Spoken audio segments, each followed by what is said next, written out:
Check, check, check. Check. Okay, we'll be starting in about a little less than 5 minutes. So start wrapping up conversations and be a little less than 5 minutes.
Coffee in a thermos, dust on our boots, name tags on flannel, pencils tucked in our loops, laying out a straight line, chalk snaps like a tune, old pine on the workbench, smells like late afternoon.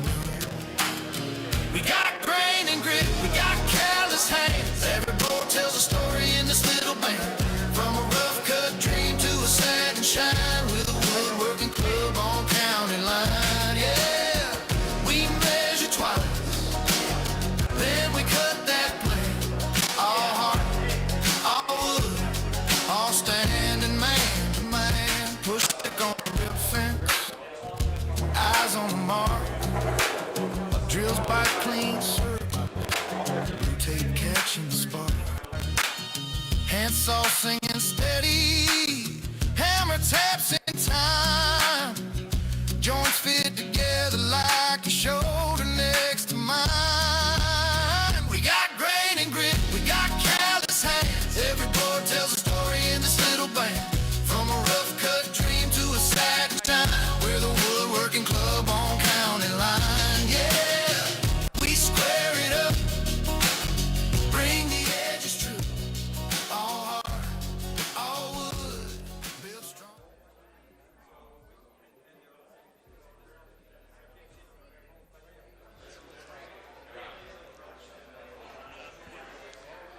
All right, everybody. If you finish yourself up, your conversation's up, and let's get started.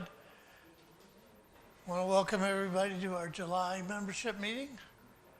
And, we're here every third Wednesday of the month, and we appreciate that you came tonight. I'm Ron Haw.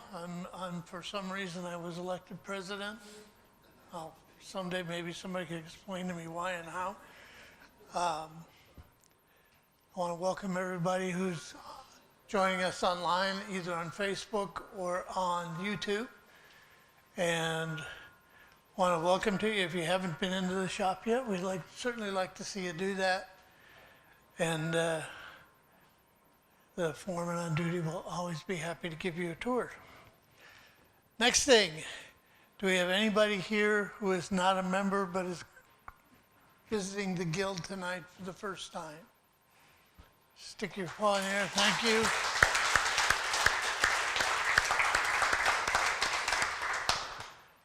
Thank you. We appreciate you coming. The next thing is, do we have anybody who has just joined the guild in the last month or so and you're attending your first meeting tonight as a member? Again, thank you and welcome. Stick your hand in the air. We're going to be looking for some chairmen later on, and trust me, if you put your hand up, we'll pick you. Want to try something a little bit new tonight, and I'm going to ask that you stand and stay standing for a few minutes here if you're part of the group I'm going to talk about. First is, I'd like to see everybody who worked on turf boxes this month. If you wouldn't mind standing for a minute. I know there's several guys here. Stay standing for just a few minutes. Is there anybody here who has taught a rough to ready class or instructed in any class? Stand up, please. Thank you, folks. Is there anybody here who has participated in a First Friday here in the last 30 days or so? Again, thank you. And the whole point of this is, we don't ever say this enough, but folks, let's give these guys a great round of applause. You know, they're just...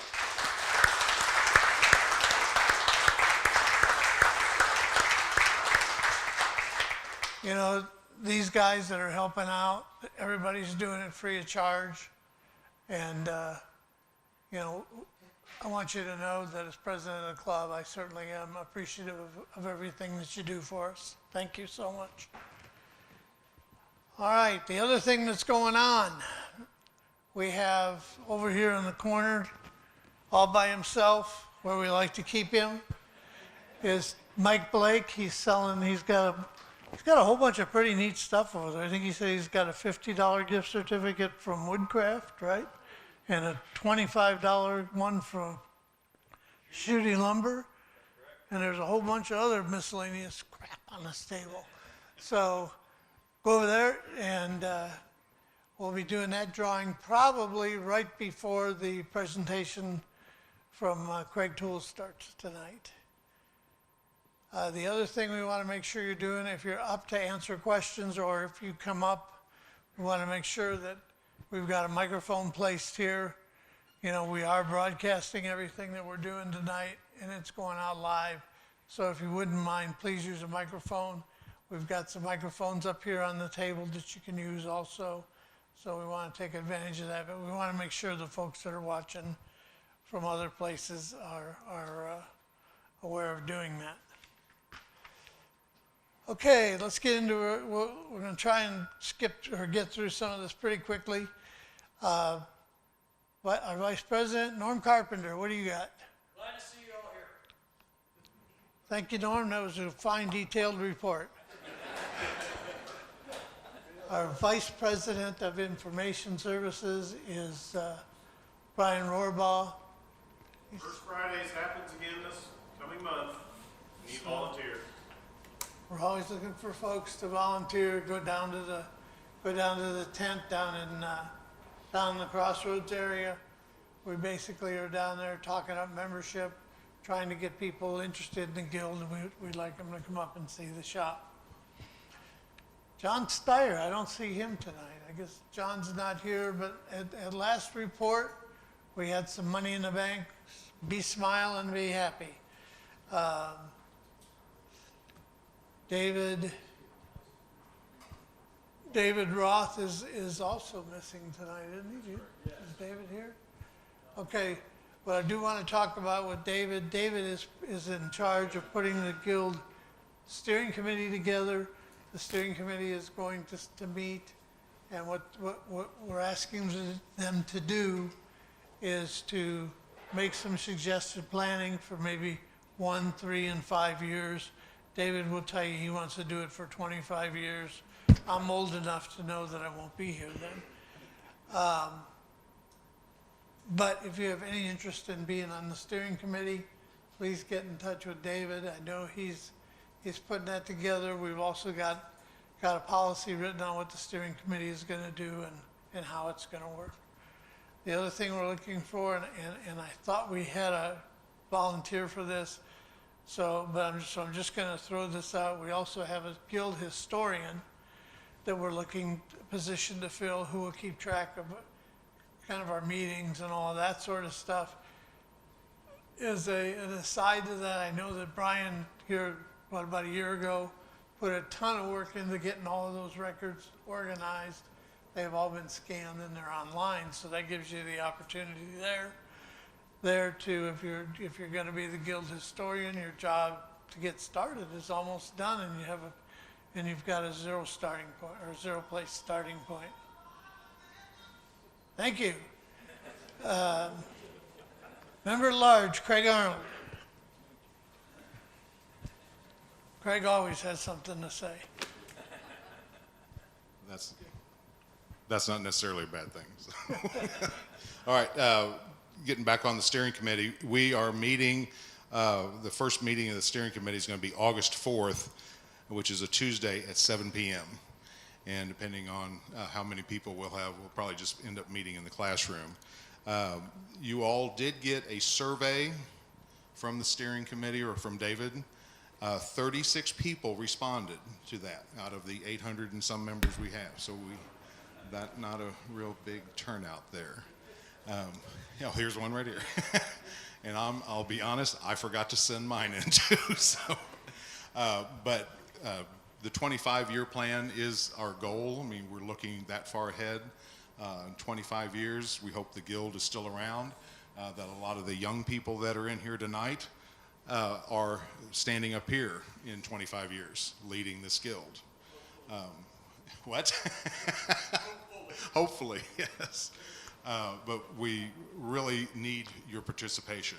And just an idea or two written down in that survey.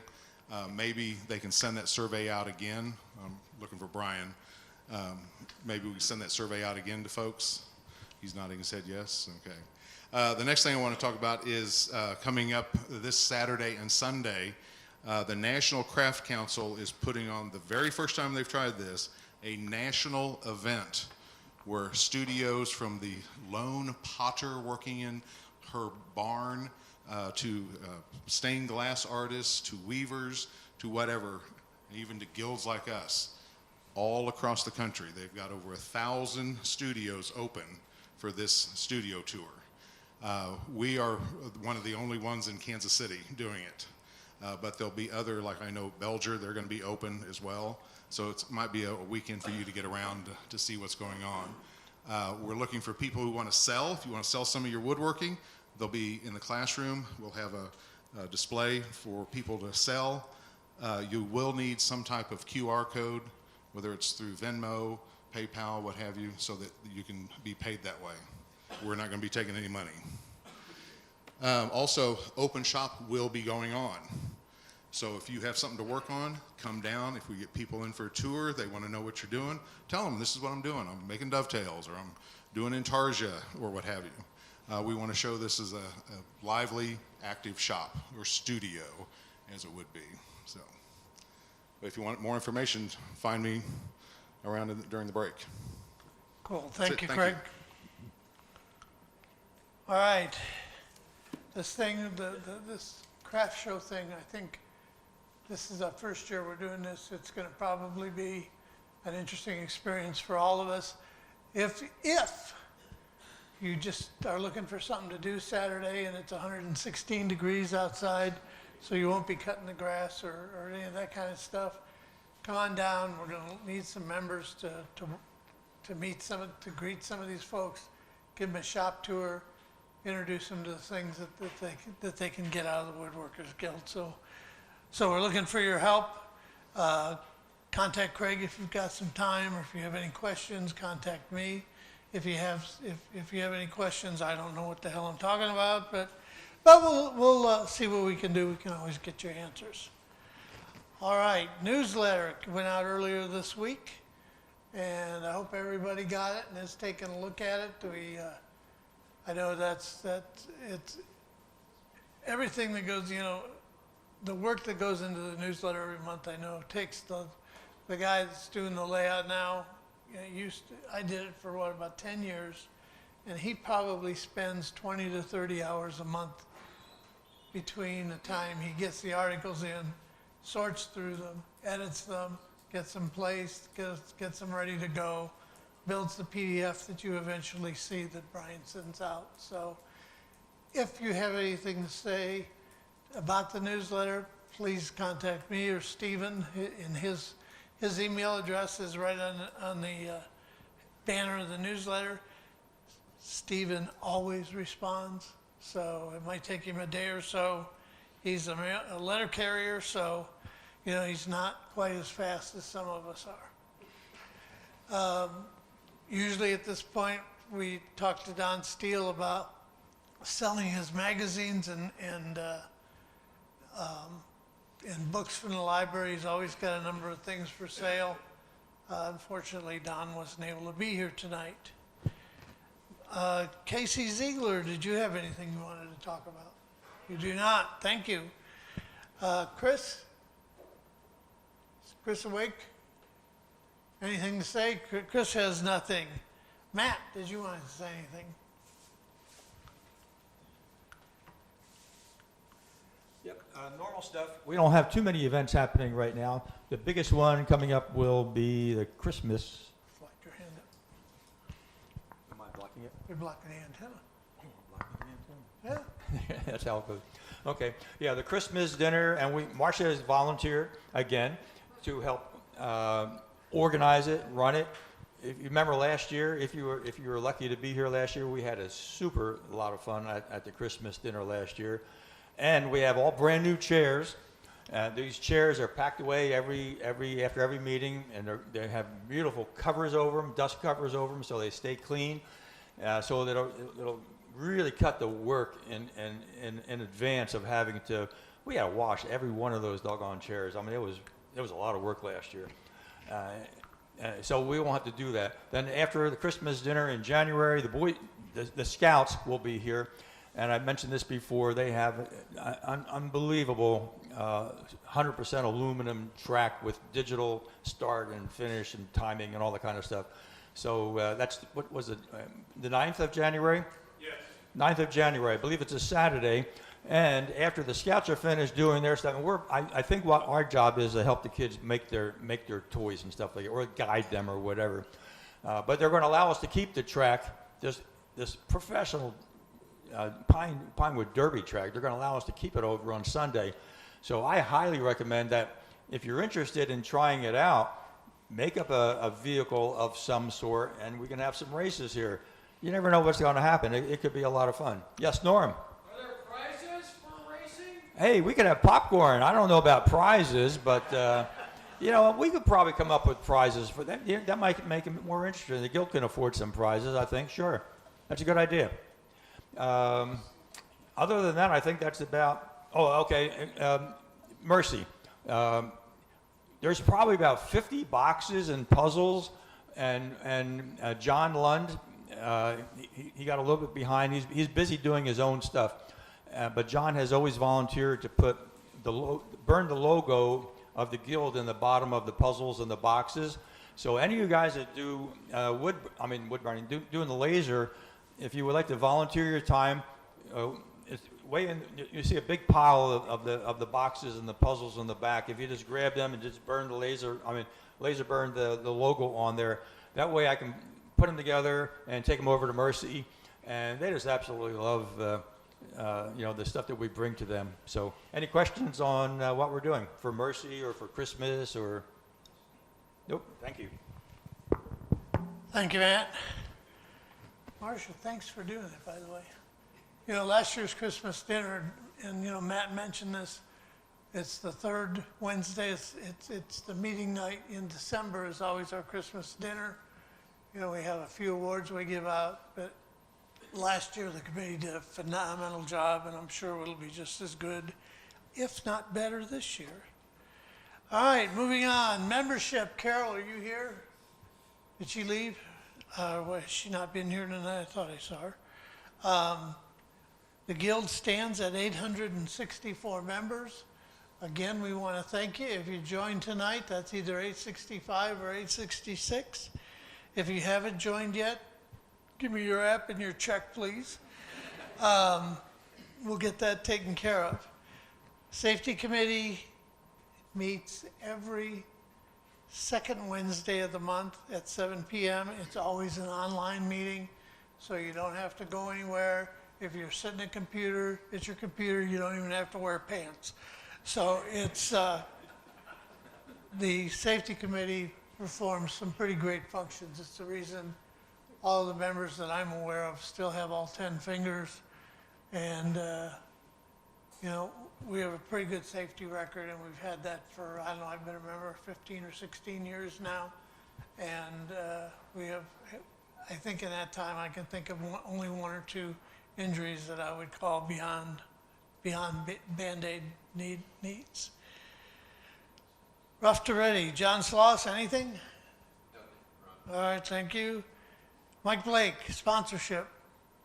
You got me covered. I got you covered. Table. All right.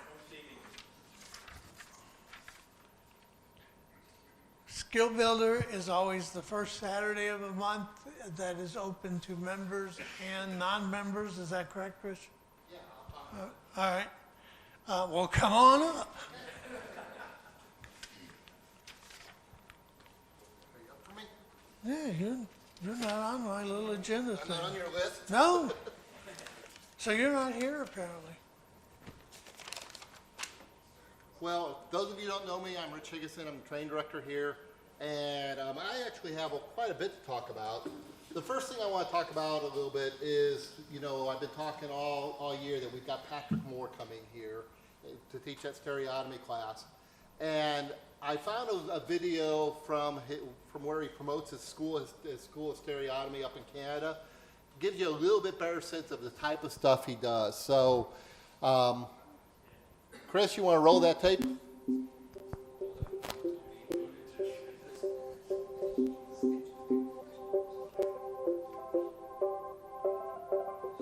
Hi, and welcome to the Professional School of Practical Stereotomy. My name is Patrick Moore, and I am Professor of Stereotomy here at the school.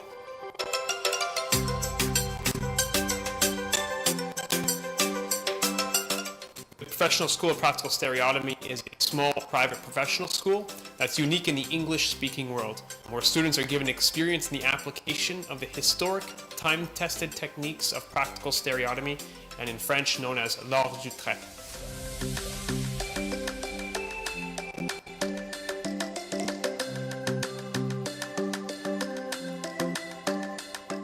Stereotomy employs working drawing to design and construct structures, both simple and complex. It's an empirically based method that has been used for millennia in the design and construction of European cathedrals, fortresses, castles, including historically classified UNESCO World Heritage Monuments such as the Chartres Cathedral.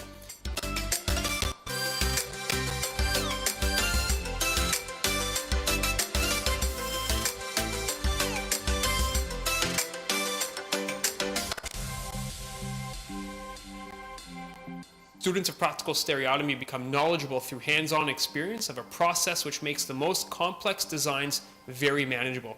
In truth, the experience of this approach not only provides students with new skills and enhances those they already possess, but in fact transforms them in a more profound way. They begin not only to do things differently and think differently, but indeed to see differently. To see now what before they could not see.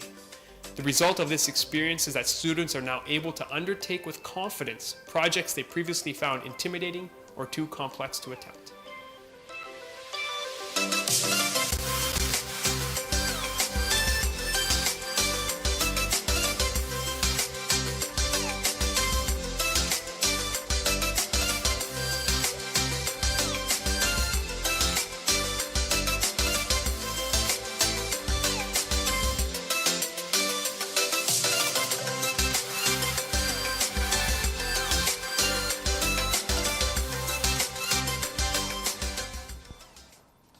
So as you can see, he runs his own school. This is a guy who also regularly teaches at places like Mark Adams, and we were able to get him to come here this October.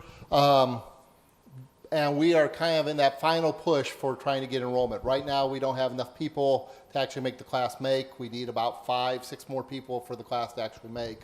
And we're going to keep trying to get that enrollment until August 31st. So if you've been on the fence about this class and been thinking about it, it's probably time to decide if you want to have that happen or not. And anyway, he's going to be coming here for a week in October 26th through the 31st. So in addition to him, we've got a number of other classes coming up. I want to mention some classes starting off that have already opened. There's still some wait list available. We've got the hand cut joinery using the Sagita method. We had the Sagita coming here last year, and William Fehrenbach works with him. It's a method of hand tool work that uses magnetic jigs to help position and get you precise cuts with hand tools. So if you're looking to work on your hand skills a bit, this is a good class for that. The actual slots in class are already taken up, but there's a wait list, and I want to encourage you all to not get discouraged if you see that you're on the wait list. It is not unusual for in that last couple of weeks before a class for someone to bow out, for something to come up in someone's life and say, hey, I can't do it, and then we're looking at that wait list. So it's not unusual, people on the wait list that do end up in the class. Another class that we're looking at, or that we have that's with wait lists still available, is a freehand sharpening class. So if you've been looking for a class on sharpening, we've got Chris Fontaine is going to be teaching a class on how to do freehand sharpening. Then we've also got the project finishing, Craig Arnold's project finishing class, which is one of our staple classes. That is going to be on August 11th through the 13th. That also is on wait list at this point in time, but that's an excellent class. Then we've got a couple classes that just opened last night, but they are already on the wait list. One of those is a knife making class. If you've never taken a Mike Jones knife making class, it's a really good class. And the way he's doing it now is he works with you to make one knife, and he gives you the material to go and make a second knife to kind of reinforce those skills. So that's again another really good class. Another one is a new offering. We're having a marquetry class. This is being taught by Don Peterson. Wayne's brother is coming down from Minnesota to teach a class on marquetry, and that's going to be a 3-night class. It's going to be Friday night on the 21st of August, then on Saturday the 22nd, and then finishing up on Sunday the 23rd. So, and there's still some waitlist slots available there. Then, getting the classes that we haven't opened up yet, next Tuesday we're going to open up a class on hand planes. So if you're looking for a class that focuses on how to work with hand planes, how to tune up your hand plane, Chris Fontaine is going to be teaching a class that we've run before called Hand Planes for Novices. It's a 2-day class. Again, another very, very successful class. On that same day is opening up a spoon carving class. And this is taught by Sean O'Kelly, and he taught it last spring. Again, another really good class if you're looking to learn how to do some spoon carving. Then on August 11th, we are opening up 2 classes, the basic woodworking class and the introduction to hand tool woodworking. Again, part of our core curriculum here. These are both 10-week-long classes, excellent classes, both of them. I will say on both of those classes, if you're interested in taking them, you want to be ready before 7 p.m. on that Tuesday. Last time we had offered the hand tool woodworking class, it filled up within, I think, 2 minutes from the time it opened. So if you're interested in that, those are a couple offerings that are coming. Then we've got opening on August 18th for enrollment. We've got the Introduction to Kumiko. That is going to be a class that's called, that Wayne is teaching. It is going to be on September 19th. And then opening on August 25th, we've got Casey Ziegler is going to be offering a class on practical drawing for craftspeople. We offered that class last January. Those of us who took it, I was one of them. It's an excellent class. For those of you who do not think you're drawers, Casey will show that, yeah, you can still draw. I mean, I couldn't even draw a straight line. She worked with me. So anyway, that class is going to be running on October 3rd and October 4th. So, and that takes us through the classes. Then in addition to classes, we have skill builders. Skill builders are free workshops that we make available on the first Saturday of the month. Coming up in August 1st, we are having Bob Benecki from Type Bond is coming. And if you've never seen his presentation, it's an excellent presentation. He works with Type Bond, and he comes and talks a lot about wood gluing and all the science behind wood gluing and lots of things I had never thought of. He also tends to bring lots of samples to give away if you're interested. And then on September 5th, our own Chuck Sanders is going to be doing a session on sanding and gluing as well, and he's going to provide his years of wisdom in terms of how to accomplish those tasks. So, and that's what we got coming up. Sanders on sanding, yes. Hey, Rick, Yes. on the bottom of a lot of your slides, it said something about wild apricot. Can you explain that to folks? Sure. We have switched over to the wild apricot system. You know that for your membership and all that. We are also using that same system for our classes. So you should have gotten an email to have you create a wild apricot account. When you are signing up for a class, you're going to have to be logged into your wild apricot account. That's how it works. So. And wild apricot is our new website. Right. Our new website. It's our new. Actually, it's kind of like doing all the back end stuff. All of our membership is in there. All of our classes are in there. It runs our calendar. It runs our, and it bills for the classes too automatically. It also does the like you said, the website. So this is, I'm not the best person to talk about it. Scott Difton would be much better, but it's replacing like 3 or 4 different systems that we were hodgepodging together in one system. So. Thank you. Is that good? Okay. Thank you. Thank you, Rich. Anybody else have any questions on that? All right. I want to back up just a little bit because one of the late arrivals tonight was Alex Mosley. Alex is our safety director. Anything you have to say, Alex? Nothing this month. All right.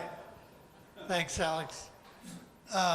Safety committee is always looking for new members, so if you have a minute or can spend an evening on the second Wednesday of the month, I believe it is, take advantage of that. Get involved with the safety committee. You know, they perform a really, really important function here at the Guild. All right, Chuck, I skipped you over. Did you have anything to say? To everyone, yeah, everybody.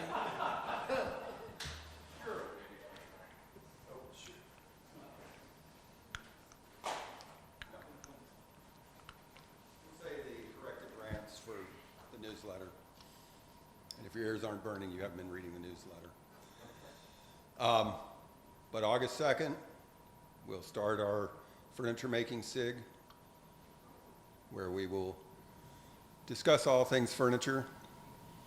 And there's a lot of it, and not so much on one period or style, but more the construction, the joinery. Dressers are boxes. Tables are cutting boards with legs. Chairs are shorter cutting boards with, and whether it's a stick chair or a Windsor chair, did you turn them or not? I'll try to keep my biases out unless you bring up mid-century modern, and then I'll give you a piece of particle board and a list of hotels you can go buy furniture from. But it's not a lecture meeting. I mean, we'll have a topic. Our first topic is going to be drawers. but it's really more of a sharing of everyone's furniture questions, answers, ideas, thoughts, interactive. And if you don't interact, it's going to get real dull real quick. And we'll just have to have Tom come in every time and shame us all into going home and burning our tools because we can't do anything like that. But that's Sunday, August 2nd, 3 to 5, here at the shop. Be there. Aloha. Thank you, sir. We have junk to sell too.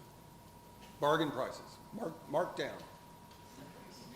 Yeah, you know, there's a bunch of stuff over here on the table. We really need to get rid of that. Go over there, give Chuck a handful of dollars, take it home with you, please. The other thing is we are still offering chairs to the members if you guys have them. And what was our deal? I think it was $5 a piece or 5 chairs for $20. We'd save $1 a chair. And we still have some in here, out here, and there's also some in the training room. All right, I think that pretty much concludes the business portion of the meeting. I'm going to ask Kevin to come up and go run the show and tell session of the meeting.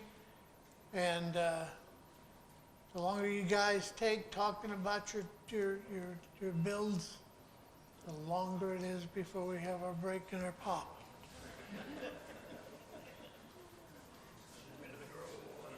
Kevin, it's all yours. Thank you. Yes, sir. What have you got? Got another box. These are boxes, some of the boxes will go for the Christmas dinner.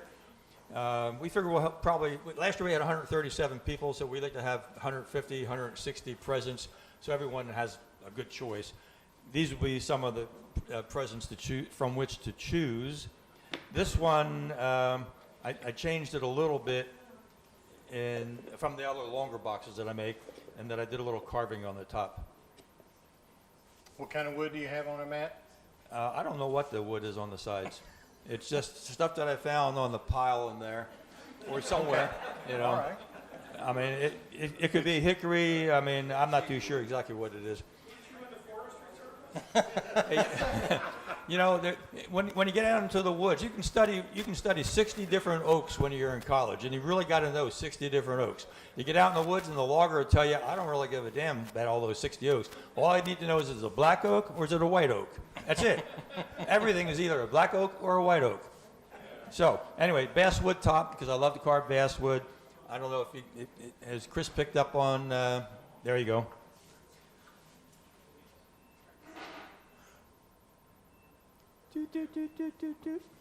You might have to tip it a little bit so you can be seeing the. There you go. That might be able to see the. Anyway, it's on the table so you can see the carving if you want. Any questions on the boxes? We always need help. Everyone loves to make boxes, and eventually you run out of friends and relatives to whom you can give away the boxes. So make a lot more and use it for the Christmas dinner and also for the Children's Mercy Project. They love our stuff that we send over to them. Thank you, Matt. Yes, sir. Ken? Do you have anything for us? Tune up a box and see what we got. Okay, this first box here is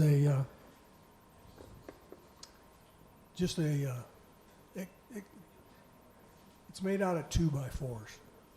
It's a practice box. Sometimes I like to practice on 2x4 wood because it's very available. And I can make changes in between the design on it and what I finish up with. This one is a little different. I had several people look at this box, and none of them asked me about the design inside the edge here. Ken, tell us about the design inside here. Thank you. Okay, this was my first design. I was going to have a sliding lid in it. Well, and then I decided I wanted legs on it, but I already cut the sides. So I had this strip in there. So I figured, well, I'll just put it in a little piece of dark wood, and it can be an accent inside. instead of outside. And it covers up a mistake, which wasn't a mistake, not when I did it. So now it has that inside. And it'll end up probably down in the shop, and small parts will end up in it. The knob is a violin peg. They're very accessible. They feel nice. These aren't ebony. A lot of the violin pegs are ebony and black. But these were some that I picked up that were a little different shape, and so I decided to use these. This box is cherry, and it'll hold $100 bills. Now, any of you that want to contribute a $100 bill to it, feel free. $100 bills are the same size as $1 bills. They're 6 1/8 inches long, exactly. 2 5/8 inches wide, exactly. Because the government likes to be exact. So if you're ever out there and you need to measure something, pull $1 out of your wallet and measure it. And these are only 4/1000ths of an inch thick, so you can stack a lot of them $100 bills in here.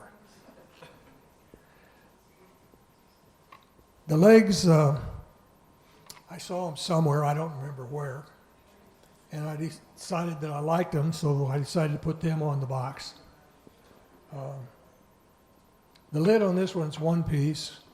I routed the edge around so that it would fit in there nicely. This one I used an extra piece of wood and put in there because that was quick, dirty.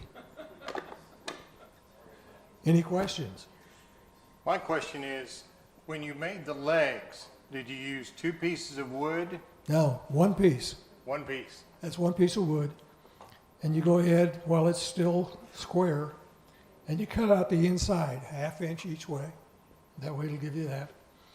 And then you go on the bandsaw and cut the curve on it. And then you go to a drum sander or a belt sander that's got a curve in it and sand it out there and get the shape you want. All right. Or do it again. Sure. Now, as an usher in the church, can I pass this box around for the offering? As long as I get the end result. Okay.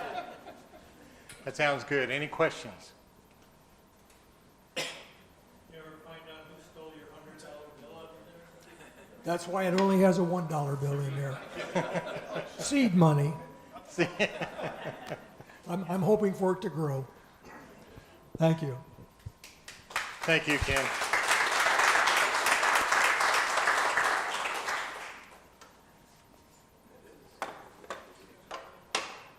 Well, it's a little wooden wagon, not a little red wagon. Well, it's a copy of it anyway.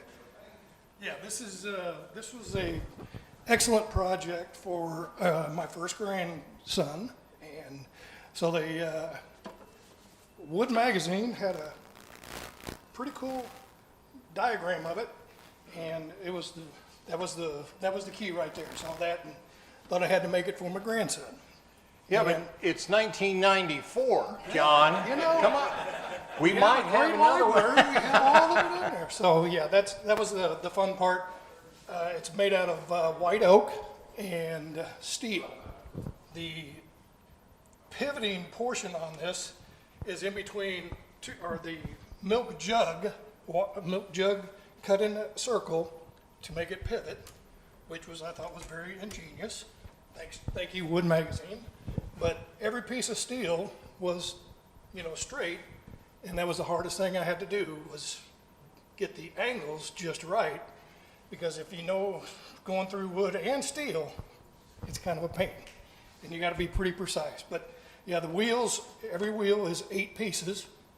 It has the tires are 1/4 inch vacuum hose, and to put them together, there's a 3/8 gas line or another vacuum hose, but epoxied together to make them look like real. And somebody checked the tire pressure earlier, and it was all good. So yeah, and then got mahogany hubcaps for it, and brass bushings in there for it to roll around. But yeah, it was a real good fun project, and I liked it so well, I made another one for my other grandson, so it was a lot of fun. Oh, sorry. So was there any issues with getting the hardware, or did you do that yourself? The hardware was, yes, they have a good list in the book to what to get, but I think I went to every Home Depot and Lowe's, Menards to get it all. And there's quite a few pieces that have to go into this, but yeah, I did find them all, and it was a lot of parts. But yeah, it was a lot of fun. What is the weight capacity and what is the cubic? Well, he's 5, Displacement. he's 6 now, so, and he's still good, so we're good. Okay, all right. And the other grandson is 2.5, so we're good. It works pretty good for him, so, yeah, it was a lot of fun. And, yeah, any questions? Okay. Right here. How much more quickly did the second one go than the first? Quite a bit faster, yeah. Had quite a few extra parts left over from the first one, so, yeah, it was, it went a little bit faster. And anybody need any extra steel, I got a lot of it. All right, John, thank you very much.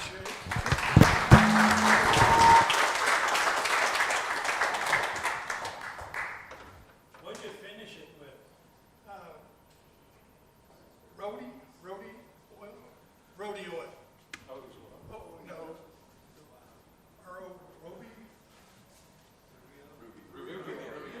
Rubio, excuse me. Yeah, Rubio.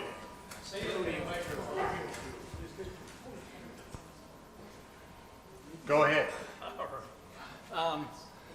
So with this one, I've been doing birds now for, I don't know, 8 years. Okay, I've been doing birds now for about 8 years and did a blue jay this time. I saw a picture of it online that was similar to this stance, and my wife found this piece of driftwood at a garage sale, and I stole it from her just because it was appropriate for the stance of the bird. And it's made out of Tupelo. It took me 3 different sets of wings and trial and error to get with the position that I really wanted it to be. So that's about all I have. And you started with Dan Rubidoux' class, is that correct? Yeah, I did, and I took a class with him at his shop, where 3 of us did a blue jay. We all did different types, different stances, and so none of them were even close to each other. So how many peanuts did you have to go through to get that one to fit just right? Oh, that one's carved. That was a question online wanting to know how the peanut looks so real. It's really carved. It's skill. That's all I can say. Very nice. Trial and error. All right, any questions? Very nice job. Thank you.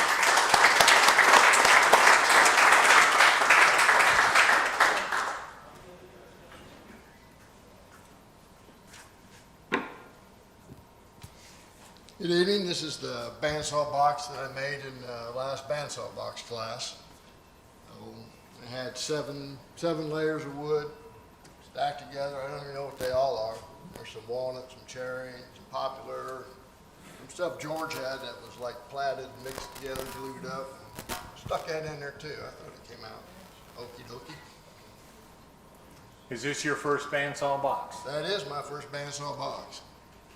And where's it going after this? To be determined yet. If I get something else done I'm working on, I might keep that one. If not, it's going to donate to the family reunion. Ken, there's no $100 bill in this one. Yeah. Shellac finish. What was your biggest challenge of doing it? Yeah. Biggest challenge is trying to get the cut that first turn, I kind of got off track on that first turn. And then I had a couple challenges too. I sanded too far on the back, on the inside, but I was liking this part here where I had 2 species of wood that kind of bled through. So that made me go back in too far. So I was setting, you know, in and not flush. So I put a little block in the back. Put a little block in the back to cover that up. So it doesn't go back in as far as it used to. So it sets more flush there. And then on the bottom, Try to keep it right up to your chin. bottom we put the gliders on there, but not much for the gliding, but more to get the reveal centered back up. Very nice, very nice. And this was done in an afternoon? A Thursday evening for a couple hours and a Saturday morning, half a morning, and about, 3-4 hours sanding, I suppose. Will you do more? I will. I'm already got a book checked out and Very good. making some boards. Any other questions? Thank you very much. Good job.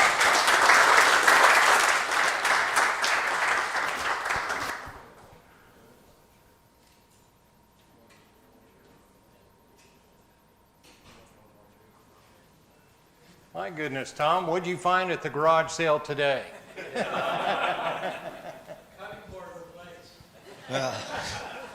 This is not the first time. This is actually the second, third, fourth, and fifth time I've made this chair. Calvin Hobbs taught a class in 2016 of this exact same chair.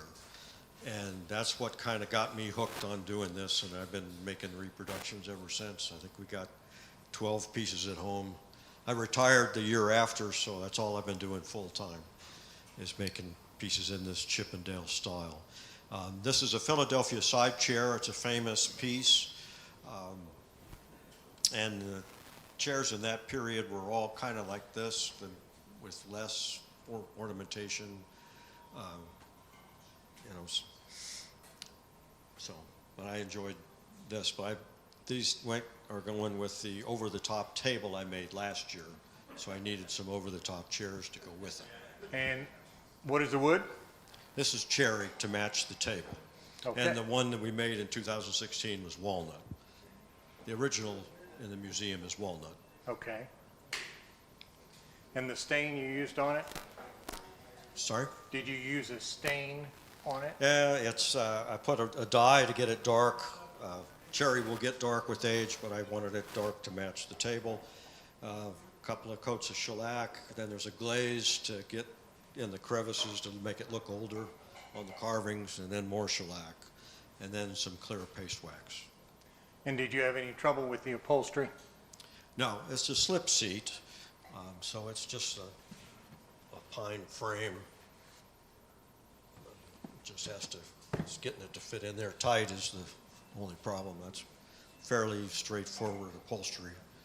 Very good, very good. Any questions on Tom's garage sale find here?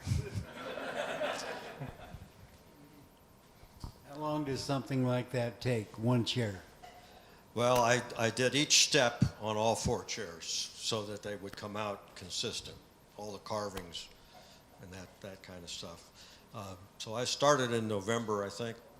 I mean, it's all on video, so on YouTube, so I think it was November, and I finished last month. That's Papa's Workshop, is that correct? Papa's Workshop, but Very good. there's a bunch of Papa Workshops, so look for Tom Smoller, you'll find it. And toward the end, I was only working a few hours a day. It was getting pretty old. These carvings here were the last ones, and there's 4 identical on each chair, so that's 16 times I had to carve that particular pattern. And it's, you know, the grain is going in both directions. It's not easy. It was online. So. All online, very good. And plus you got all Tom, someone online wanted to know about the cushion. the legs canted. It's narrower in the back than the front, so you got some pretty wonky mortise and tendons. Have a question online? There's a question online wanting to know about the cushion, about the upholstery and what the cushion's made out of and how that's done. I couldn't understand it. What's the cushion? With the cushion and Yeah, the it's upholstery? got there's a a pine frame, then there's webbing across it, and different layers of the padding, and then the muslin over that, and then the final coat, or the final fabric. So you can change the fabric, and it's still intact with the muslin underneath. And do you go over that in your video Yeah, on that's that? everything, mistakes and everything. Oh, very And good. There's a secret compartment. Everything I make has a secret compartment. There's one chair that has a secret compartment. In one episode, I think there was 20 some odd episodes for these things. And one episode showed where it was. So. All right, very good. Any other questions? Nice job. Thank you, Tom. I won't be doing it again.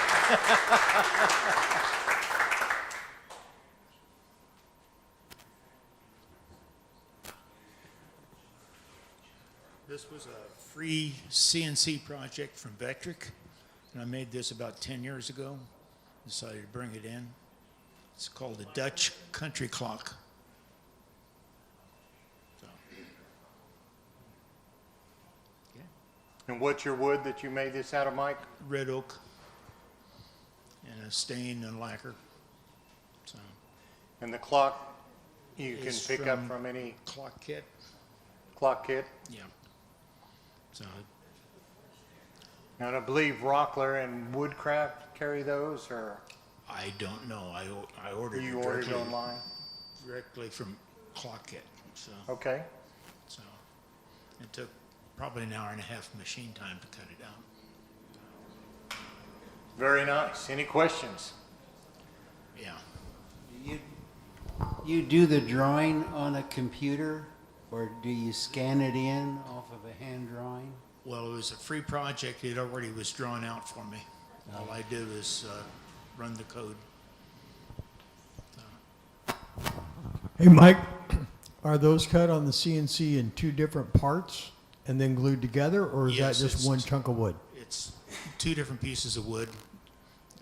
Both of them were machined separately and then glued together. Very nice.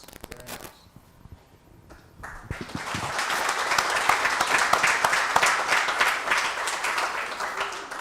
As an example, for anybody new or just joined, you don't have to have a recent project. You can bring in something that's interesting that you've done. Maybe not in junior high, but you know, something in the past. What do you have, Rich? This is an African You're okay. African line that I carved. The challenging part of it was really the dental work. I know what a dentist goes through now because all of this was a solid block of wood and I had to kind of go in there. That's the only part of the carving that I used a power tool, and I actually drilled out a part of the excess that's in there, but carving the inside of the teeth from the sides was very hard. I used acrylic paints on this because they set up fast, but I liked the tones I was able to get on it. And if you look at it closely, there's a lot of lines on here that are actually wood burned on there. That gives it a little more detail too. The eyes are not glass eyes, they're actually painted in there, and I used a like 3 coats of a lacquer, a high gloss lacquer, to give it that kind of a shiny finish. And this is just a block of basswood with walnut on the base. Any questions? Okay. Very nice. Beautiful. Thank you.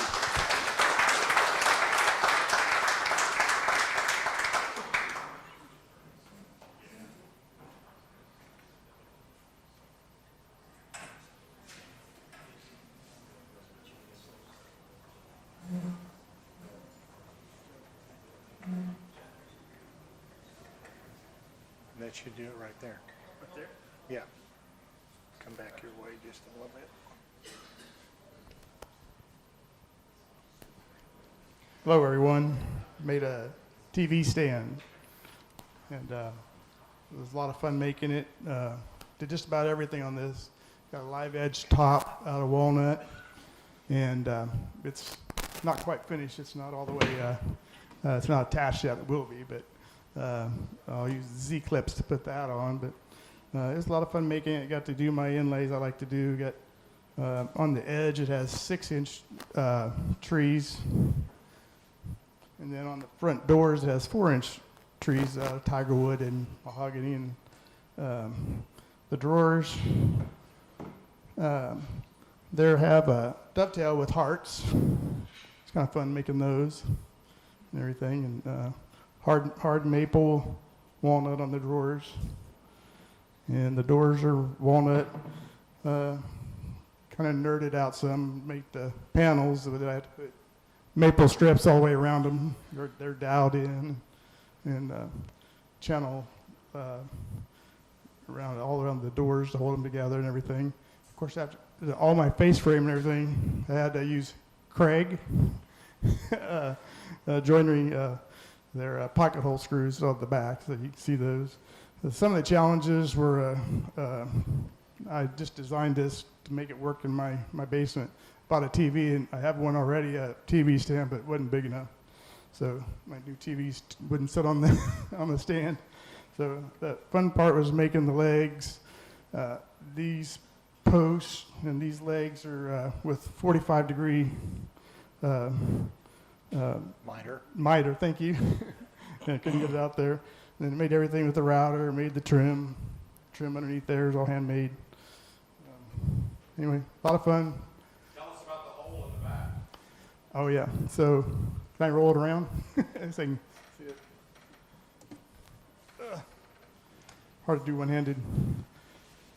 But so it's just plywood on the back. So because the wires have to go through here for my cable and TV and all that stuff, I nerded out. So I had to put a walnut plug in there so it didn't scratch or tear the the back splinter. So anyway, any questions just like that? I didn't know what he said. Oh. Okay. It was a lot of fun making it. It took me a couple 3 months to finish. The live edge top is I grew up on the farm, and this is a tree that fell several years ago. We've had drying up at the farm for about 7 years. This slab, and brother and I, we have a lot of slabs, so find stuff to do with them. But thanks. Very nice. And you finished it with what? Oh, tried and true mineral oil. So just got one yesterday, so it's a little, not quite set up yet. I won't be able to use it for about a week. It's got to cure, or two. Craig can tell me how long it's supposed to cure. 3 weeks. Don't look at me. That's great. Thanks, right, guys. Very good. Thank you very much. That's all our show and tell.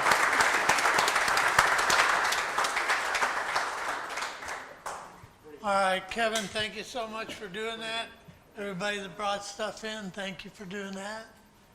Bring some more next month. We're going to take, how long did you say? 7 minutes? 8 minutes? We're going to take about an 8-minute break, get your cookies, and get your pop, and let's go. And don't forget the raffle tickets. We're going to have the drawing for the raffle here.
this isn't all of them. I have impact wrenches and reciprocating saws.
Can everybody take their seats, please, so we can start our program? You got to draw for the raffle over here. So I guess we're going to start with the raffle first. He needs a microphone.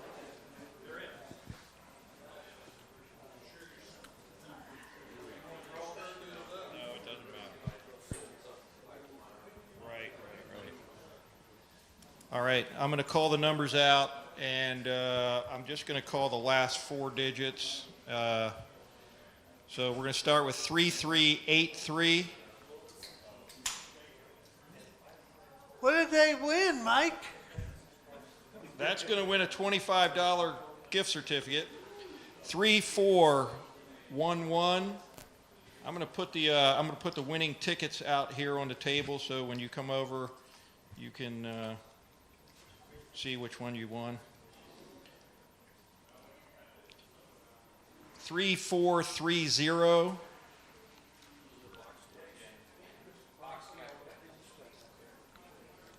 For the sharpening stone, 3434.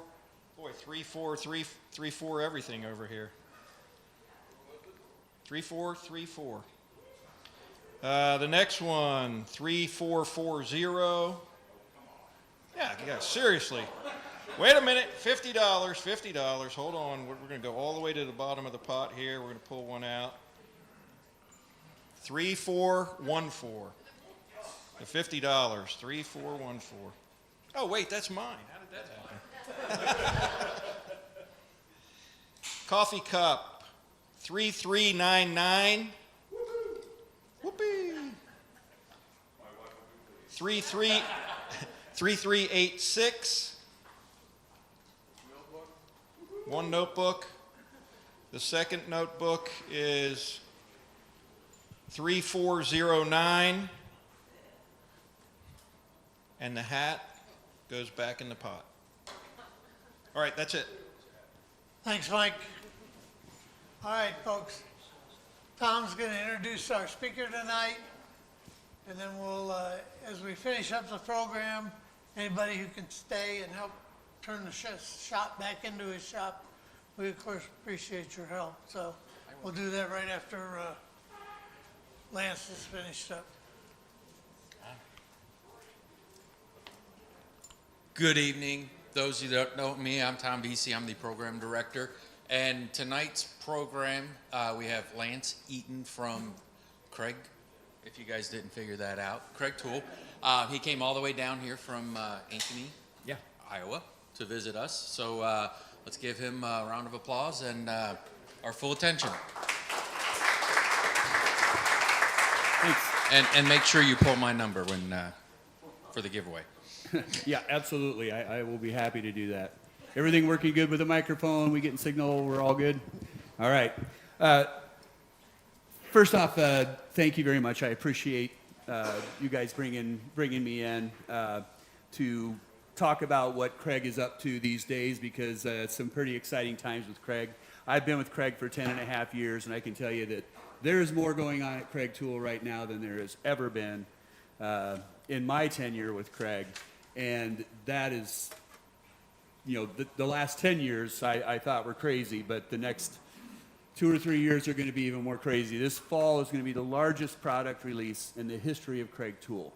And I'm just talking about the sheer number of products, and we have some really exciting products. So I wanted to spend a little bit of time talking about what we're doing, why we're doing it, how we're doing it, and why it's kind of important to the woodworking world. We started out about 10 years ago working on this product, which is the Kreg Rebel. It's a very complex product. It's a powered pocket hole machine, portable powered pocket hole machine. The number of obstacles that we encountered along the process of this in product development and product engineering were phenomenal. And the fact that they were able to overcome this, all those problems, and come out with a product that has really kind of revolutionized how pocket holes are made. But that tool, and then I think a lot of people have already asked about the Kreg Edge, which is coming out September 15th, will be the official launch date. That's our loose tenon joiner. Those two tools kind of drove us into a battery platform, if you will. Well, having a battery platform for two tools doesn't make a lot of sense. So we started looking at ancillary tools, and especially tools that pertain to woodworking. Every tool that Kreg sells requires a power tool. And some of them are great power tools, some of them maybe not so much.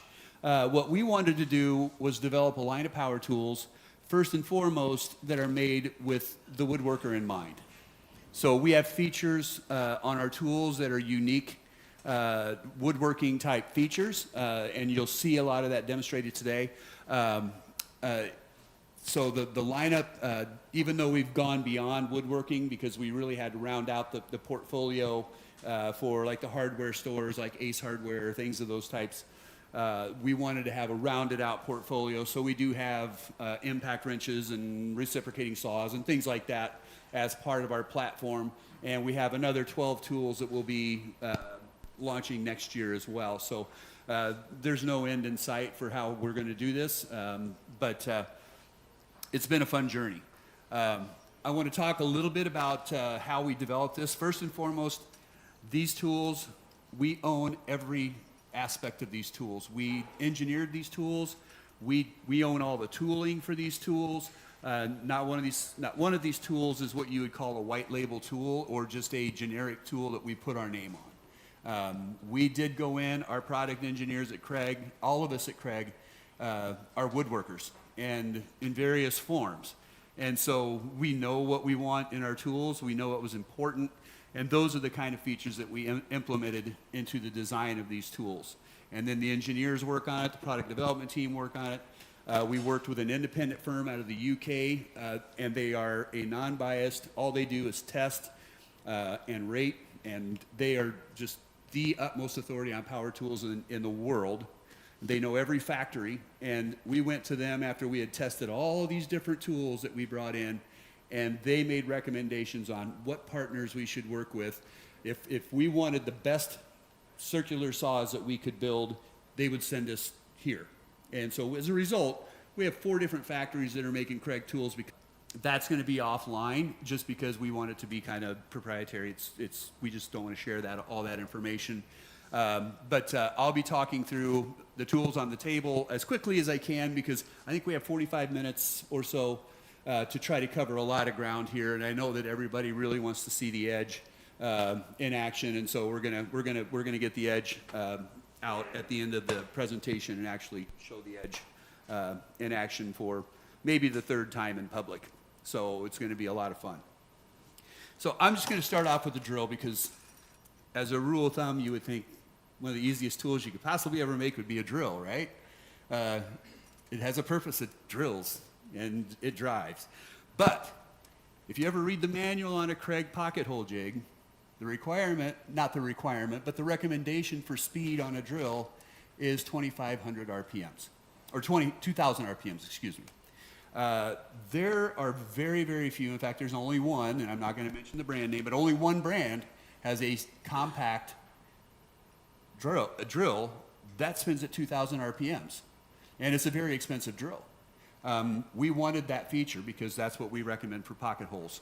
And so our drill had to spin at 2,000 RPMs. Well, what happens, and especially with the subcompacts and compacts, why you don't see 2,000 RPMs is because if you're adding speed, that speed comes at the cost of torque. And so we had to go in, our engineers had to work with their engineers, we had to redesign the motor to keep the compact form and give us our 750 inch-pounds of torque, which puts us up near the top of the class. So we've got high torque, we've got 2,000 RPMs, all metal chuck, all metal gears, and this is a $99 drill. The price point and the quality point are 2 different things. We don't focus a lot. We aren't going to go buy the Sphere for a week during Concrete World to advertise our tools, okay? And there's a large marketing budget that all of those other tool companies work with. That's not going to be our thing. We're going to focus on the community that we work with. We're going to use our influencers that we have, magazines, everything that we can to promote these tools. And we think that's the best method because even though these tools work great outside of the woodworking world, they're actually very, very much in line with some very popular brands that I will mention at the end of this presentation. But after we got done with all the performance features and all those things, it came down to ergonomics and how comfortable the tools were in your hand. That was important to us because you could be using a sander for 2 hours. You could be sitting there drilling pocket holes for an hour, if you're doing a bigger project. So comfort and all of that is what we focused on after we worked on the durability and the performance of the tools. So we got 2,000 RPMs out of our drill. And we have a price point that is incredibly attractive. I know the question will come up, warranty. 3 years on the tool, 3 years on the battery. All of our tools are warranted. And if something goes wrong with one of our products, we're just going to send a new one out. So that's the way that our warranty program works. And if anybody's ever had to call our customer service team, it's one of the easiest things you're ever going to have to do. They're just wonderful people. highly rated. But other than that, the fact that we got the 2,000 RPMs and 750 inch-pounds of torque for all these specification nerds like myself, at $99, it has features that you won't find on drills under $150 to $200. So when we get to the impact, this is one of those tools. I'm sure that a lot of people in here work with an impact in their shop. It's not new. Woodworking isn't necessarily what an impact was designed for. Impacts are brutally strong. Ours included. We have 2,200 inch-pounds of torque, which is very much up at the top of the class again. But if you're not extremely careful, especially when you're dealing with delicate woods and screws, you can strip out the screw hole, you can overdrive the screw, you can split. When you're putting screws in or take them out, you can round the heads.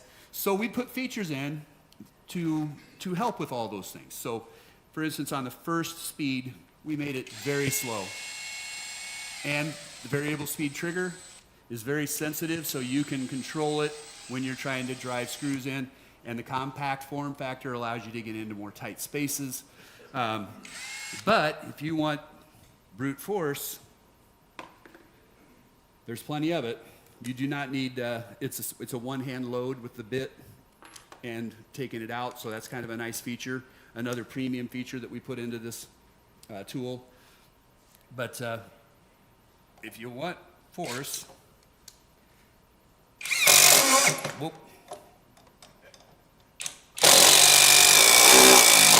it will drive all the way through there until it strips out, and it'll just keep going.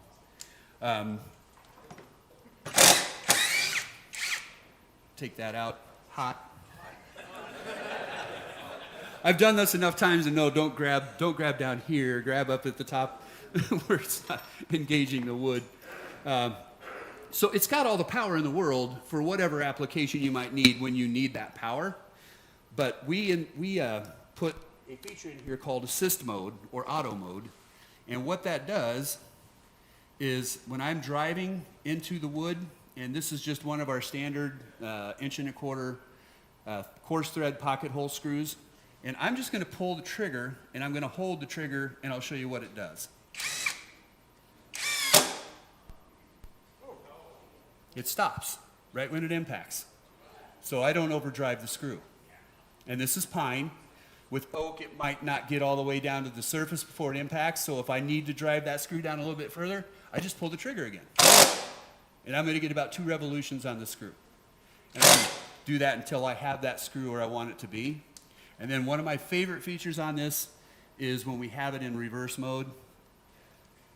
Again, I'm just going to pull the trigger on this and hold the trigger down. It pulses the screw out for me. One of the things I love about that is, especially if you're taking a screw out of a pocket hole, you never know whether you have that bit seated in the top of the screw properly. And when that spins like that, it's actually helping you find that point where the bit is engaging the screw properly, so you don't round out your screw, you don't break your screw head off. There's a ton of things that can go wrong with an impact when you're trying to remove a screw. And so we put that feature in there. That feature is available on one brand, and it's about a $250 impact drill. And you have to program that in yourself. We just put those 2 features in because we wanted those 2 features in our impact wrench, or impact driver. This is a $119 product. Very affordable. And all metal gears, the performance on it and everything else, I can tell you is benchmarked against some very powerful players in the power tool industry. Yes? 119 or 99, whatever, is that with tool only or with the charger and battery? That is tool only, but our retailers have battery starter kits and batteries that they are giving away free with our bare tools. So if you go into the store, you should be able to get a bare tool and a battery and a charger for $119.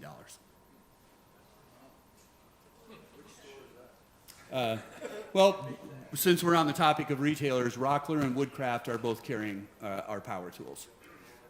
They won't have all of our phase 2 products that are launching on the 15th until the 15th of September, but they are carrying, like, our impacts and our phase 1 tools are already there. And they will be bringing in a significant number of our phase 2 tools as well. And there are several other stores in the Kansas City area that we're talking to right now that are interested in our tools. So there's going to become more dealers locally that you'll be able to access. But Woodcraft and Rockler were early adopters, and they signed on. So both of those stores, you can pick these tools up. And there are promotions going on right now. So some of these products are even less than the MSRP that I'm showing you. So there's some really good deals on the tools. So those are the two, like, entry-level tools that we have. And we'll get into,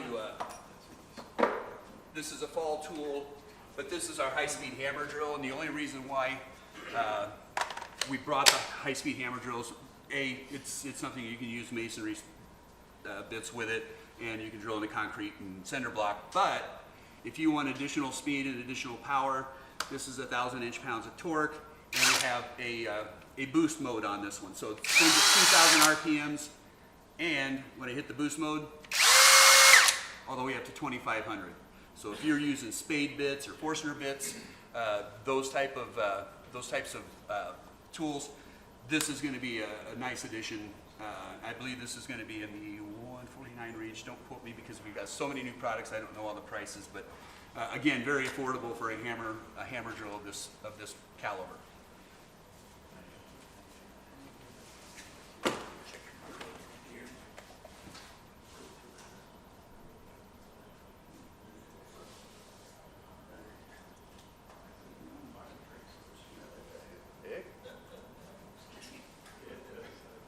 Ron, give me your mic.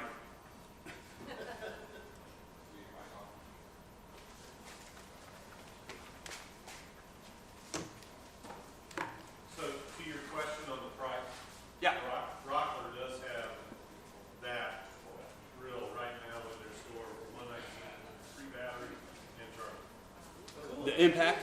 Yeah. Yeah.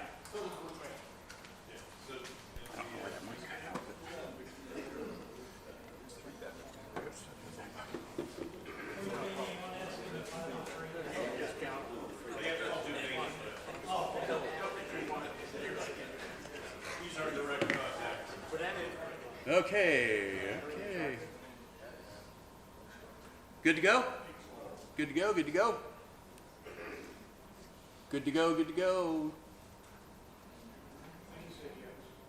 Check. Good. All right. Sorry about that, online people. We apparently lost the microphone for a little while there.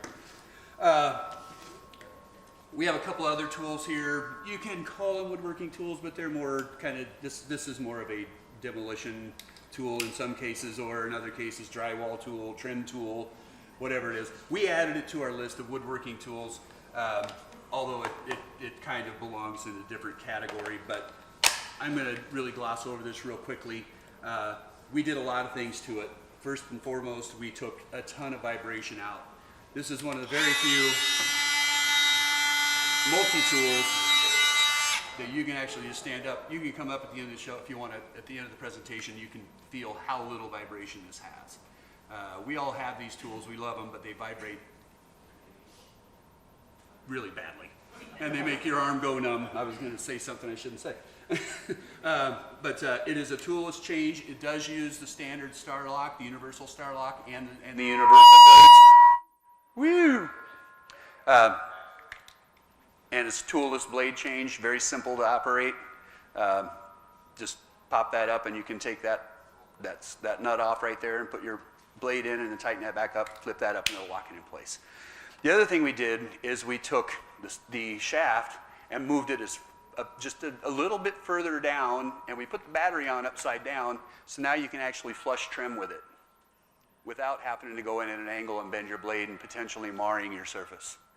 So in moving this spindle or the shaft, we also took it all the way to the front of the tool. So if you're doing like trim work on your floorboards and things like that, and you get into a corner, you won't deadhead when you get into the corner. You've got extra blade to work with. So those are all the things we thought about when we engineered this. And again, we own all of the tooling on every one of these, so these are all our own design. But it is a very comfortable tool to use in comparison with what's available out there on the market today. Now the jigsaw is another one where we really spent a lot of time. The barrel grip is what we settled on for our design, even though there were some features of the D-handle style that we really liked. The D-handle has a variable speed trigger, which is nice, especially if you're doing scroll work and things of that nature. We really liked that feature. And the barrel grip jigsaws that we used, you couldn't really manipulate the speed because all of the speed controls were either back here on the back side or under here where you couldn't get to it at all. You can't really adjust speed if your arm's in the way.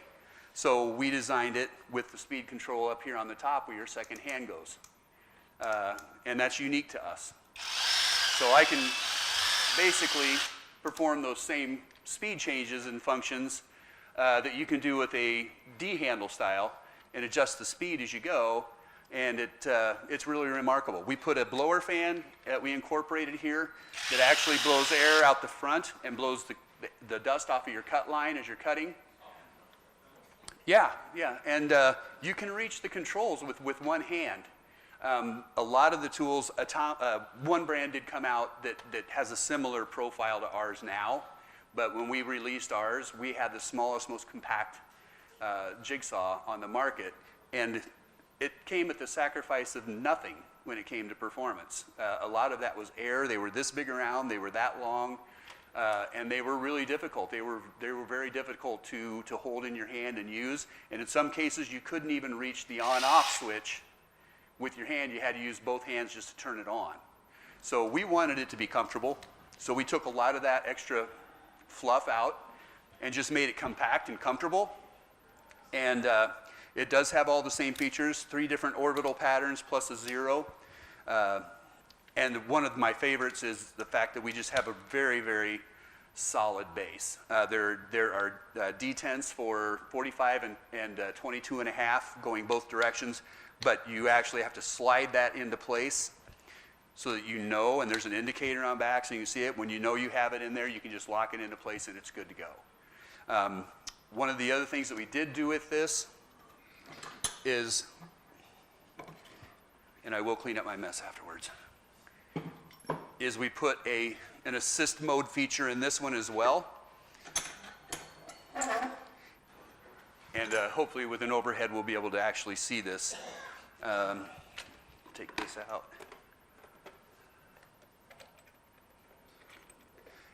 And it does use standard. You're going to find this with our tools a lot. We just use standard connectors. This is a standard T-shank bit or a blade that you can get anywhere, and several brands make them. We're even going to have our own version. We're going to have a kit of blades that you can buy this fall as well. But it's a toolless blade change. Slide that in, lock it, check it, make sure it's good. And when we go to assist mode on this tool, what it does is it starts at a very slow speed. And when that motor senses the load from being in the wood, once it's in, it automatically speeds up to high.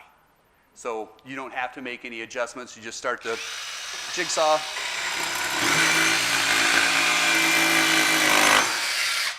I didn't have to make any adjustments.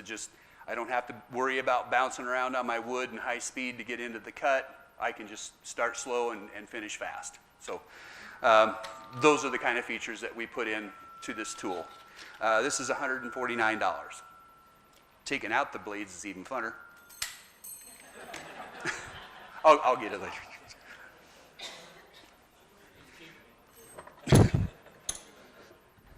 So that is our jigsaw. And to find these kind of features, and even just a barrel grip jigsaw for $149 is really tough. And so again, it's a bare tool product, but for the foreseeable future, you should be able to get a battery starter kit or some batteries with that free tool, or with that bare tool.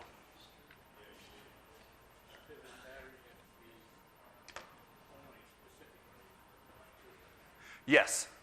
The batteries, that's a great segue, because when we talk about batteries, everybody's like, oh, why didn't you use DeWalt's battery share program? Why didn't you use Bosch's battery share program?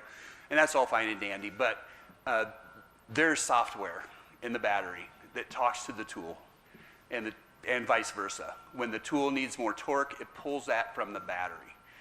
All of those auto assist mode features all work with the battery and the software in the battery.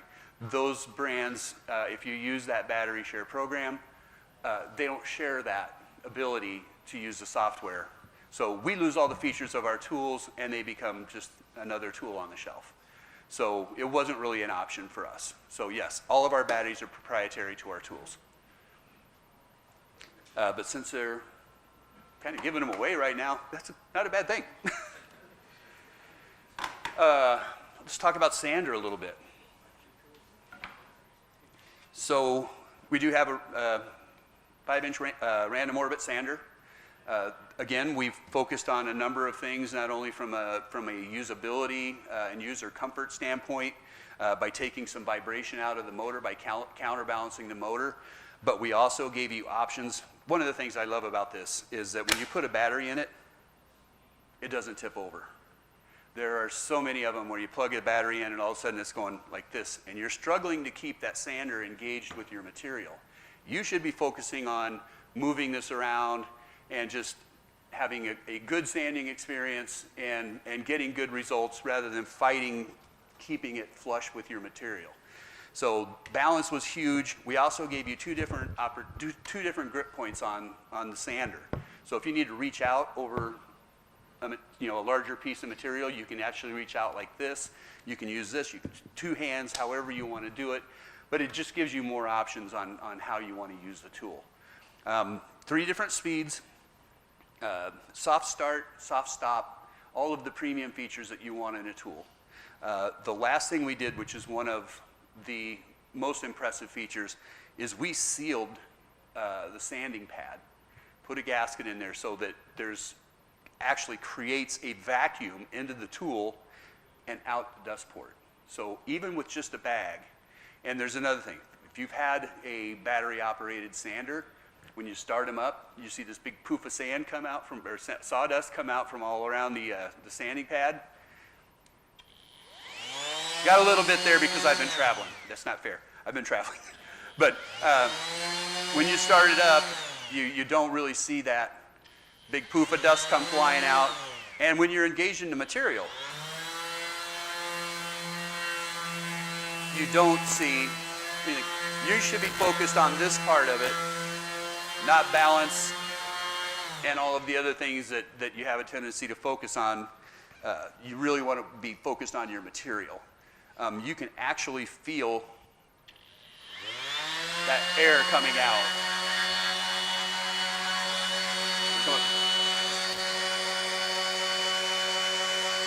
Yeah. One of the little tricks that I like to do is I like to set down a piece of paper because it'll actually pick up a piece of paper. That's how much vacuum it creates. So you end up with virtually no sawdust in the air. There may be very, very minuscule amounts. If you hook it up to dust extraction, it works even better. But yeah, just a very good, comfortable sander, and I believe this is a $129 sander. So great price point, lots of great features. Our trim router. Again, we focused on the important things. Important for trim router is speed. We wanted the fastest turning battery-powered trim router available. Yes? Do you sell like adapters for the sander, for a shop vac, or a It'll fit any test standard tool or whatever? Yeah, it will fit any 1.25" dust extraction system. I know. Do you have the adapters for the non-1.25" inch? No, no. But most of your Rocklers and Woodworkers will have, Rockler and Woodcraft stores and stuff like that will have that in stock already. So, trim router. Speed is king. You want power and you want speed. Ours spins at 30,000 RPMs, which is top of the list again. There's another tool manufacturer that does that, but I think we're the only two. We did, again, balance the motor, took some vibration out of it. Does have a lockout. 2 LEDs, but that's full speed at 30,000 RPMs.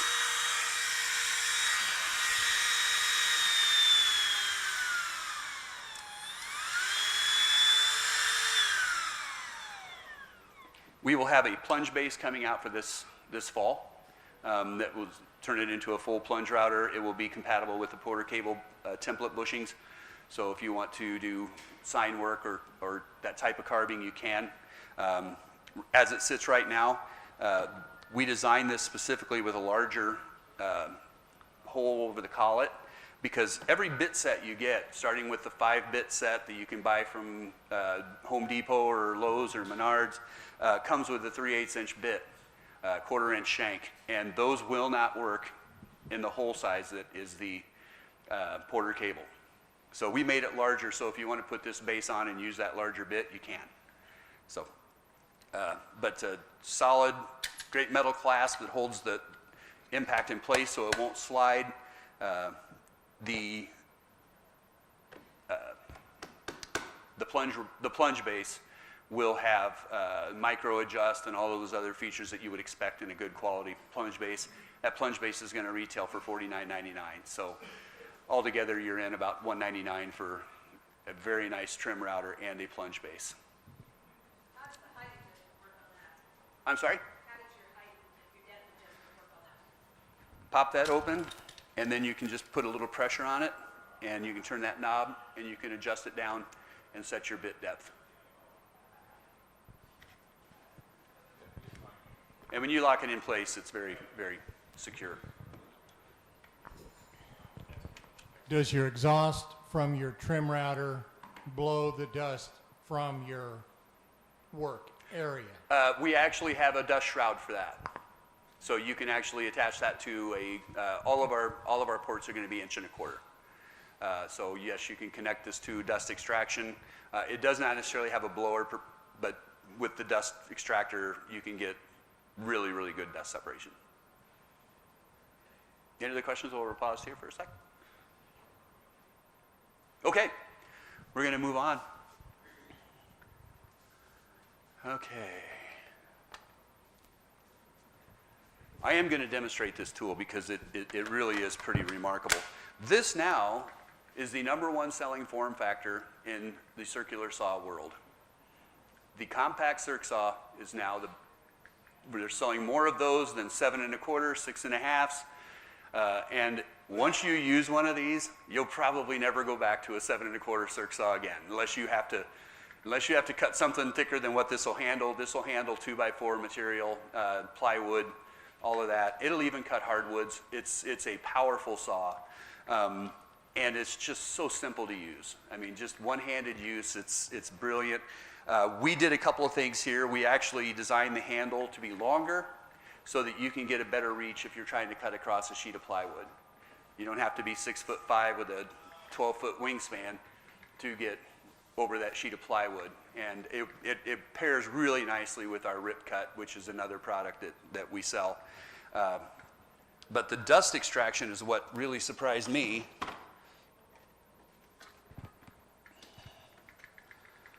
Because and I'll talk about the dust extractor in a little bit here, but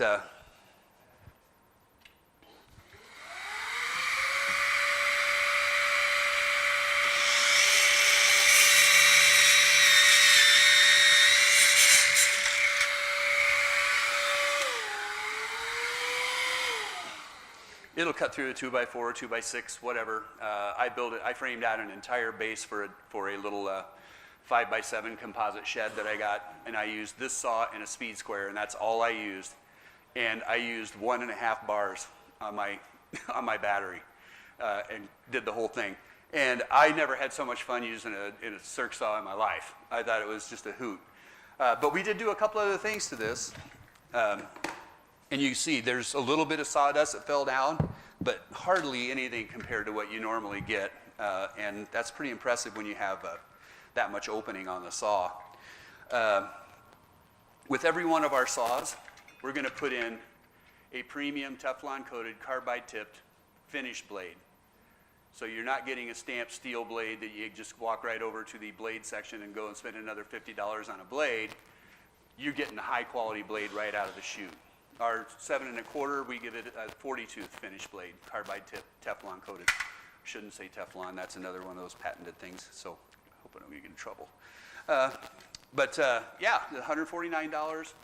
Our 7 1/4 inch circ saw, I won't worry about making a cut with that, but I'm sure everybody wants to hear it.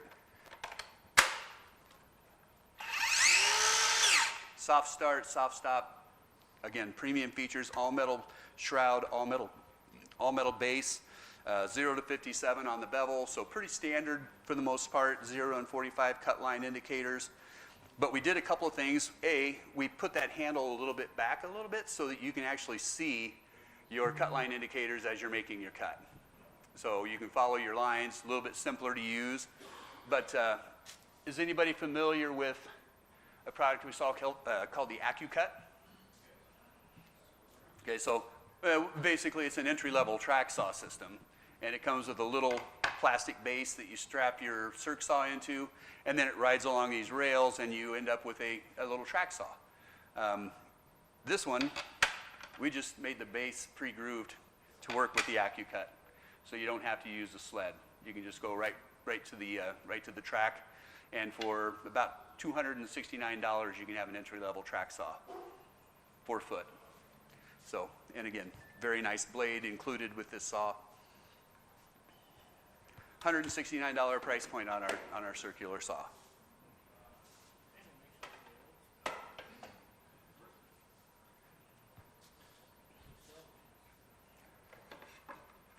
Oh boy, I'm running out of time. Fortunately, we've covered a lot of this stuff, so I'm gonna jump to a couple of tools real quickly. This is our shop blower. This came out earlier this spring, but this actually has 200 mile per hour wind speed at the muzzle. And if you want to blow sawdust out of your shop, this will blow sawdust out of your shop all day long. It comes with an inflator set, so if you want to inflate air mattresses and pool toys and beach toys, whatever it is, you can do that with this tool. And it's 89 bucks. And I think right now we have it pulsed down to $69 on special. So it's just an awesome little tool to have around the shop. Our HEPA vac is also available now. And we actually have a very special feature on this because this, our nozzle, we did 2 things to it. And I believe we have a patent pending on the nozzle. First of all, we put silicone O-rings to secure the tool once you have it plugged in.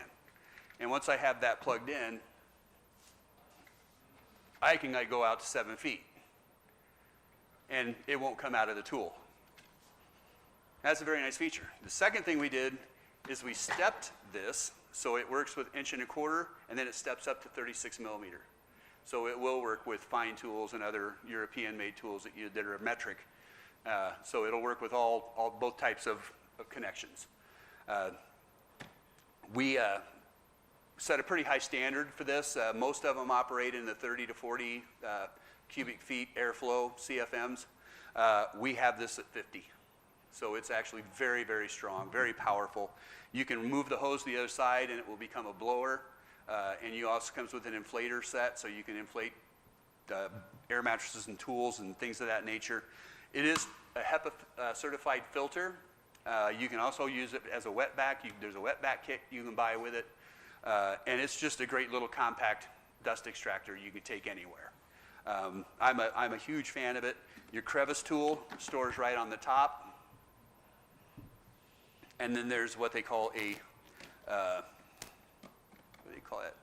It is a, well, it's one of those. It's called a gulper. A gulper attachment. Never heard the term before, but yeah, you got a gulper attachment and a crevice tool on board. It works really well for cleaning out cars and all that fun stuff. 129. Yeah. And I'm going to dive into this one really quick because I want to spend some quality time with the Rebel, or with the Edge.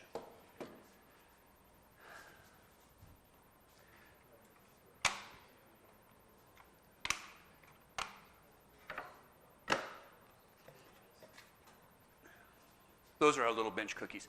So this is the Kreg powered pocket hole machine. We call it the Rebel, Kreg Rebel. And this is a portable, motorized pocket hole machine. One 4-amp-hour battery, which is what comes in the kit, will get you about 400 pocket holes. So you can pocket hole all day with this on one charge, one battery, and you can complete a lot of cabinetry, a lot of projects.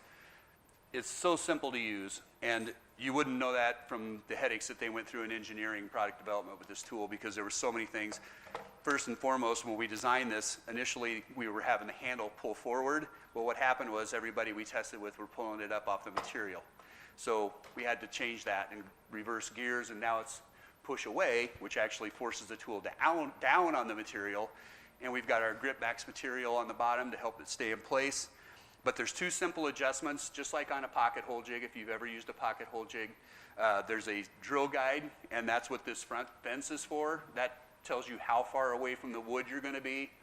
And then we also have a block up here that moves similarly, and we have markings for 3/4, 1 inch, 1/2 inch, 1.5 inches. But up here we have a micro adjust that will change that little block right there, so you can go anywhere in between. So you have infinite control over what material thickness you can work with. You set that on your material, and there's little guides here to help you align. And once you have that in place, you rock this handle back. I should have probably done this from the side, but this handle rocks back. It really serves no purpose other than to tell you that you have enough pressure on the tool to hold it in place. And we'll just do a real quick pocket hole here.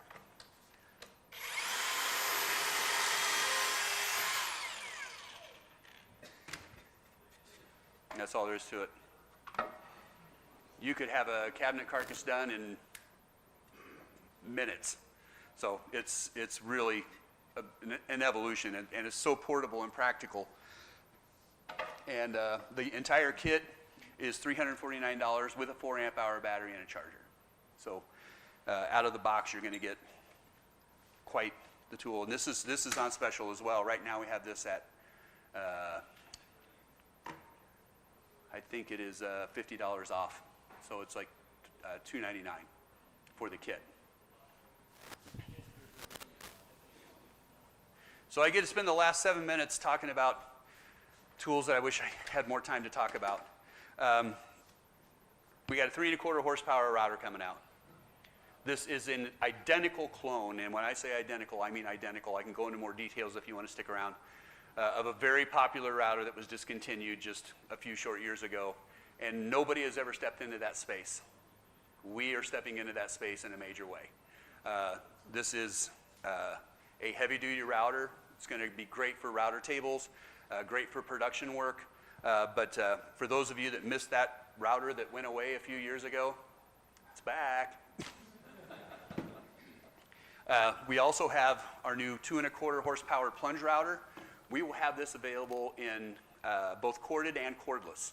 And it has a very, very unique feature.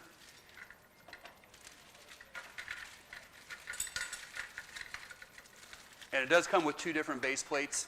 So if you are doing, using the Porter cable bushing system, template guides, this is the plate you would put on it. But we focused on the plunge on this. It's very, very, very smooth and very easy. There's not really any sticking points on there. So if you're doing that kind of intricate sign work, you've got really good control over the router itself.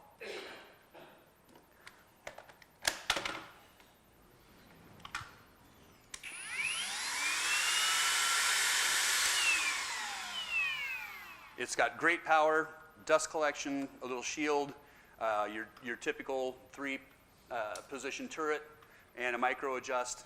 But we've got a little secret, because if I tighten this little knob down here and I mount it to my router table plate, that becomes a built-in router lift. And so I can adjust from above the table the height of my bit. I can even move it all the way up and make a bit change above the table. So for $299 for the kit, you can have a router table ready plunge router. And for $249, you can have the bare tool, and I believe our corded version is going to be $249 as well. So that will be released on September 15th.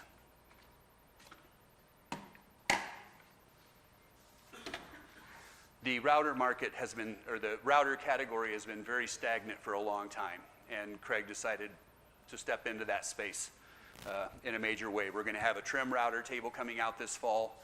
If you're short on space or you just have a trim router and you want to add some capabilities to it. So let's jump right in, because I know this is what a lot of you came to see tonight, was the new Kreg Edge. This is a powered loose tenon joiner. We have some features, and I will just kind of run through those features real quick, and we'll make a quick mortise. First thing we did is we have a wider and deeper fence, so you've got more stability when you're using the tool. That's one of the first obvious things you'll see with this.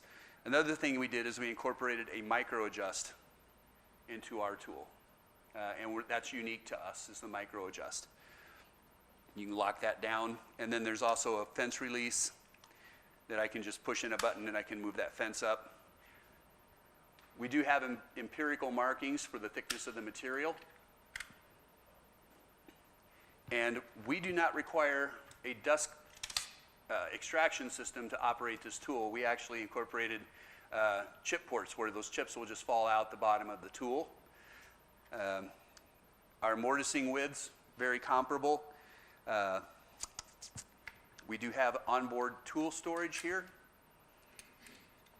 And the indexing pins that we have here do work with a 32 millimeter cabinet building system if you're using that system to build cabinets.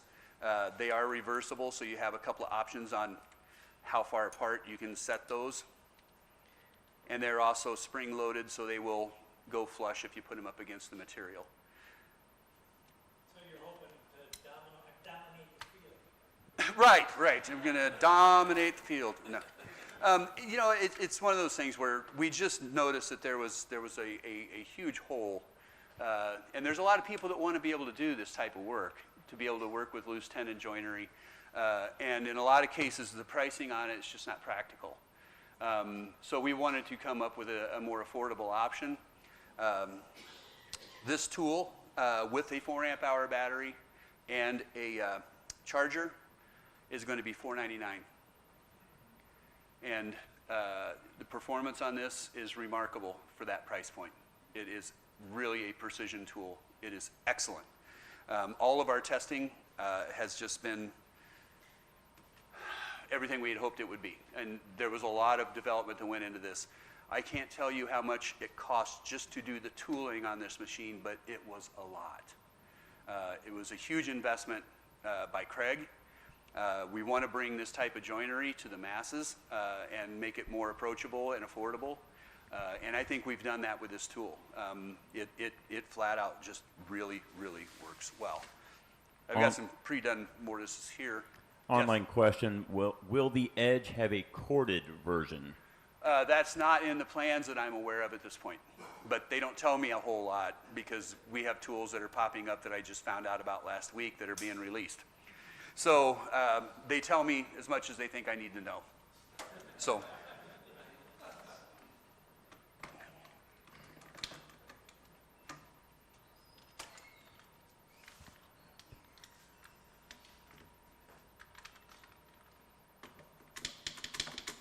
our bit spins at 18,500 RPMs. This is a prototype, so just kind of be prepared for that. And again, I talked about the imperial measurements here. We did keep the tenon depth side of it in metric, because our existing tenons that we already sell are metric, and we felt no need to change anything. So we're going to keep metric on the tenons, but let me see here.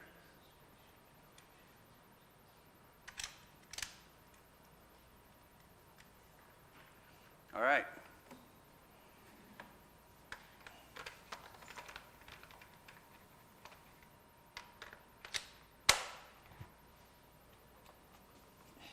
And if anybody wants to come up and take a closer look at the end, you're certainly welcome to do so.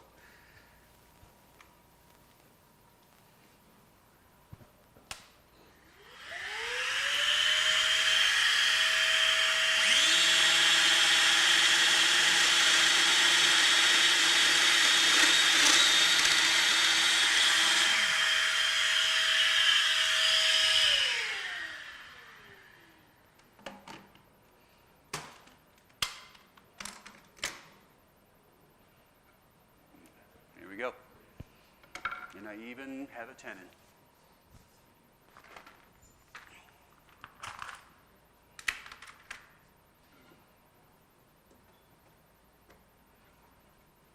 Very nice snug fit.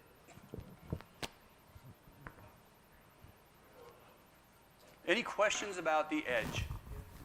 Are you able to adjust the width of the mortise hole? Yes. We have identical width adjustment. Our cutters are cross-compatible. Our tenons are cross-compatible. We will offer a kit available, so if you want all 4 sizes, we have 4 sizes that we manufacture, 5 millimeter, 6 millimeter, 8 millimeter, and 10 millimeter. We'll have a kit that has all of those cutters and then also all of the tenon sizes. And that's available as an accessory for this tool. It will come with a 6 millimeter bit. Yes? Those of us who have signed up on a waiting list, do you know what to expect or what we should expect? That announcement will probably be just an announcement to let you know that it is available. I will tell you that Rockler and Woodcraft are both very invested in this tool, and they will have them on the floor for as long as they last. But I can tell you that that list is huge. It is a very, very large list at Kreg Tool. I think at last count we had over 6,000, approaching 7,000 people that just want to be notified when it's available so they can go get it. That's just the edge. So, yeah, it's quite the buzz. If you haven't gone out, 731 Woodworks, free plug, and the Wood Whisperer have both done very nice videos on this, and I think have done a really good job of representing what Kreg is trying to accomplish here. Yes? Will there be a Kreg tainer? No, there will not be a Kreg tainer. I'm sorry. We're not going to get into the container business. A couple other things. It does have the vertical stabilizer that comes with this tool that attaches to the base. So if you're doing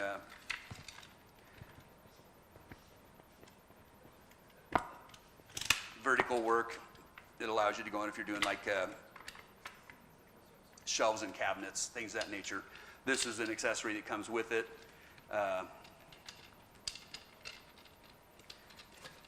The other accessory that comes with it is our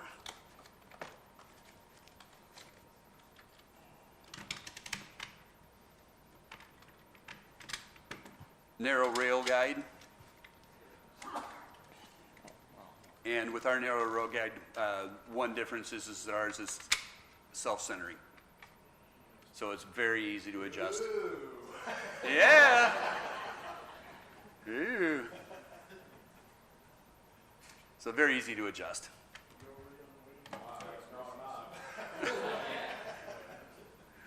Are you making fun of my tool? No, I like it. Okay, good.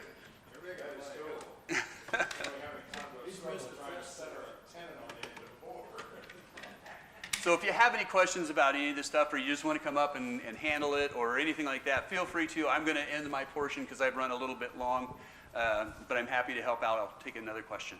I assume the motors are brushless? Every one of our cordless tools are brushless. And somebody here tonight is going to get to go home with one of those really cool impact drivers and a battery starter kit.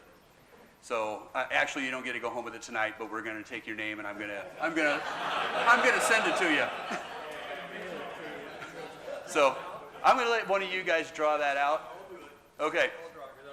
Did everybody get a white ticket? Anyone not get a white? All right, here we go.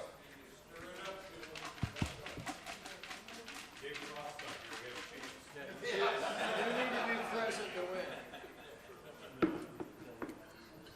All right, so the number for the tool, last four are 6795. Tim? All right. So Tim Walk is your man. Tim, C. Lance. All right. Perfect. Mr. VC, are you still here? I'm right here. Awesome. Would you be kind enough to work with me and get him have him send his shipping address and all that information? He'll get that over to me, and I will ship it out next week. He's staying at my house.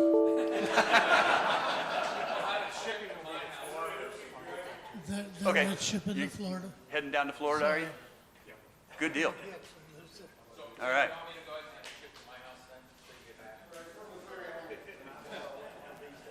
So that's everything I've got. Thank you very much.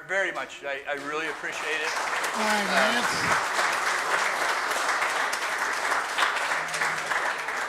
One of the things we always do to our guests is they get an official Kansas City Woodworkers Guild coffee mug. Thank you, ma'am. Thank you very much. All right. Anybody have any last questions? We'll take a motion to adjourn. Oh, yes, sir. How long will these prices go? How long will these prices last that you're quoting? Will they eventually go up? Well, we do have specials. We're going to have promos going all the time on various tools. Like So these prices are promo? the MSRP that I was quoting are not. Okay. Those are our standard pricing. All right, motion to adjourn, please. Second. All in favor?